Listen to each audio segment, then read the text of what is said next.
It came all together when I came across Saúl Sosnowski's book, Borges y la Kabbalah, La búsqueda del verbo, Borges and the Kabbalah, The search for the word, that I decided to face this challenge. This is a book, in a way, but it also is not. It's much more than that. I think that if we describe it as an object, it is correct, it is precise, it is a just way of doing it, but I also think it's totally an inadequate way of defining it. It is not by chance that I felt pulled towards the notions advanced in this book. Both Borges and Kabbalah point out that there is something else to be uncovered, something else that although it's not inaccessible, it's also not evident. In this book, in this work, if we may call it that, there is a desire, there is a wish to encounter. There is a way of pulling together an image with letters that somehow should convey a sense of what that image says. For me, the challenge was to go beyond a mere illustration. I tried to generate a dialogue between the word and the image in each place. This is a lot more than just reading a text. This is a lot more than just interpreting a text. It is putting your life on the line. It is accepting that this cannot be everything. This project has been, in fact, a journey towards the unknown. El rabí lo miraba con ternura y con algún horror. ¿Cómo, se dijo, pude engendrar este penoso hijo y la inacción dejé, que es la cordura? ¿Por qué di en agregar a la infinita ser y un símbolo más? ¿Por qué a la vana ma deja que en lo eterno se devana? De otra causa, otro efecto y otra cuita. En la hora de angustia y de luz vaga, en su golem los ojos detenía. ¿Quién nos dirá las cosas que sentía Dios al mirar a su rabino en Praga? In the Library of Babel, Borges imagines the universe as an unlimited library. Its hexagon-shaped shelves holds books in an apparent chaos, but as it is repeated so many times, this turns to be a new order. Each book has a fixed number of pages. Each page has a certain number of lines, and each line has 80 letters on it. At the top and the bottom of my engraving, a line with exactly 80 letters can be seen. These letters repetitively shape the words todos, all, and immediately the same word but the other way around, sodot, which means secrets in Hebrew.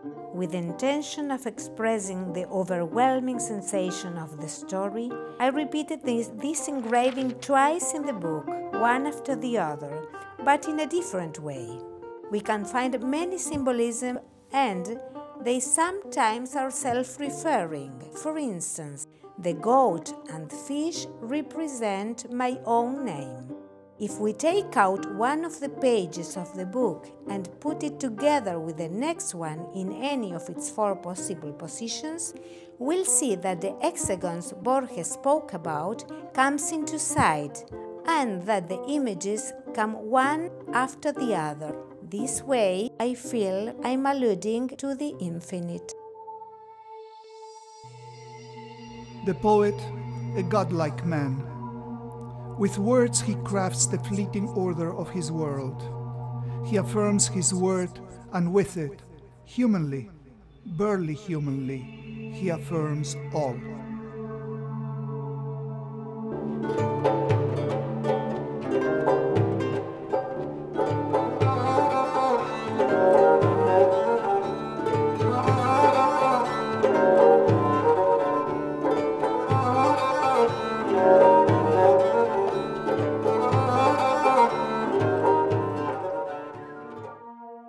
God's Script, one of Borges' tales, takes place in pre-Hispanic America.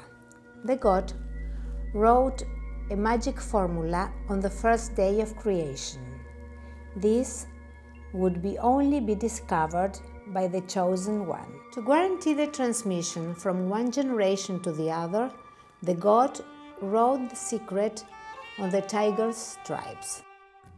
I try to represent what is veiled, which nevertheless is at everybody's side, and only who is spiritually prepared to find it out will do it.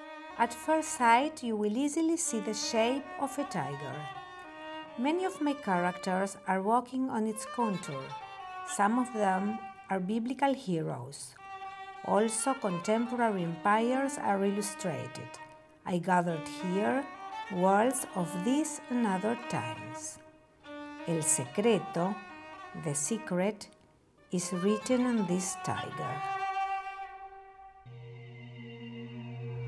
The humiliation of not being, of not knowing, the arrogance that bypasses shame, the ambition of being God without even being man, a priesthood without a body, without a shadow, as it were being in spite of nothingness. Children of a drop and a dream, human magic of deceit, to be descendants of the desire to be.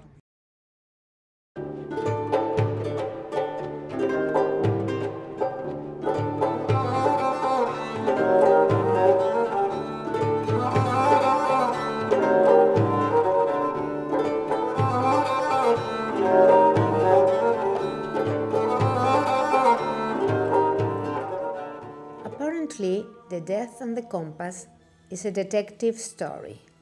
4 murders take place. Murders that can be only solved because the detective knows some Jewish concepts. The desecration of the tetragram, sacred and ineffable name of God, will give him the clues. Individual murders are replaced for mass assassinations. But instead of locating them in Paris, the maps of my engraving show the streets of Buenos Aires where some of these assassinations occurred. For example, the place where the army school used to be during the dictatorship, in which many people were tortured and killed. The fourth and unsolved point mentions impunity and everything that hasn't been solved yet. The red color is also connected to the names of some of the protagonists. To be a witness who loves unconditionally, to be able to judge God over Auschwitz, to find Him guilty, to continue praying to Him even there, even in Auschwitz, to be a witness of creative power in His multiple and secret names, to be a witness to His actions and to their absence.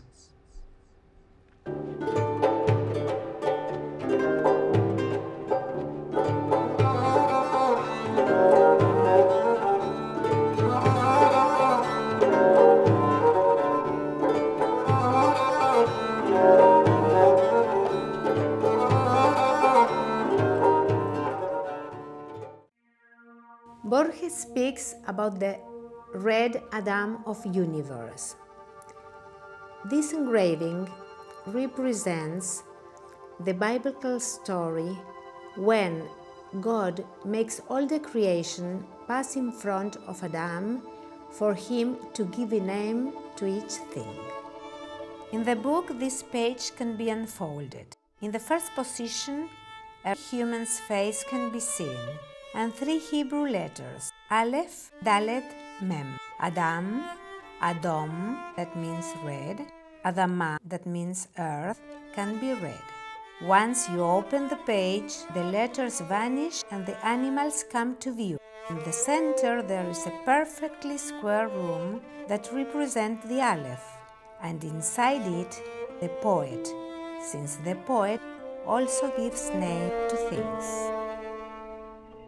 Beyond centuries, beyond millennia, in timeless times, creatures look, as Adam trembling, pale, the forever red Adam, bestows the very source of Aleph on each letter and on every name.